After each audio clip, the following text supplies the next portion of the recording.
പൂച്ചക്ക് പൂച്ചയാണ് ഇണ, നായക്ക് നായയാണ് ഇണ, പിന്നെന്തിനാ പ്രപഞ്ചത്തിന്റെ സൃഷ്ടാവായ അള്ളാഹു മനുഷ്യന് മനുഷ്യൻ തന്നെയാണ് ഇണ എന്ന് പറയാനുള്ള കാരണം?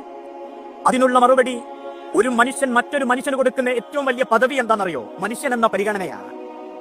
അതുകൊണ്ടാ വിശുദ്ധ ഖുർആൻ ഒരിക്കൽ പോലും ഭാര്യ എന്ന് പ്രയോഗിച്ചിട്ടില്ല. എന്തുകൊണ്ടാ? ഭാര്യ എന്നാൽ ഭരിക്കപ്പെടേണ്ടവൾ, ഭർത്താവ് ഭരിക്കേണ്ടവൻ അല്ല.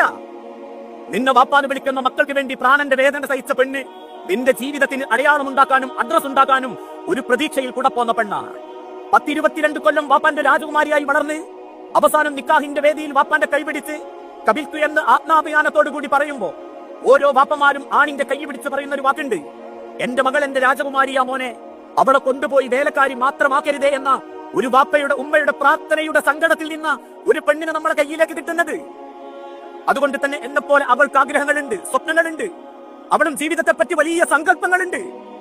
ഞാൻ കൂട്ടിക്കൊണ്ടുവന്ന പെണ്ണ് എന്റെ അകത്ത് ചാരത്ത് കിടന്നുറങ്ങുമ്പം നെഞ്ചുപൊട്ടി കണ്ണു നിറഞ്ഞ കിടങ്ങുന്നതെങ്കിൽ ഞാൻ എത്ര ഭംഗിയിൽ ജീവിച്ചാലും എനിക്ക് എത്ര സൗന്ദര്യമുണ്ടെങ്കിലും ഈ ലോകത്ത് ആരും മോഹിക്കുന്ന ഒരാണായി ഞാൻ മാറിയിട്ടുണ്ടെങ്കിലും അള്ളാഹുവിന്റെ തിരുദൂതൻ ഓർമ്മപ്പെടുത്തി, ആണുങ്ങളിൽ ഏറ്റവും നല്ലവൻ വീട്ടിലുള്ള പെണ്ണിനോട് ഏറ്റവും മര്യാദക്ക് പെരുമാറുന്നവനാ.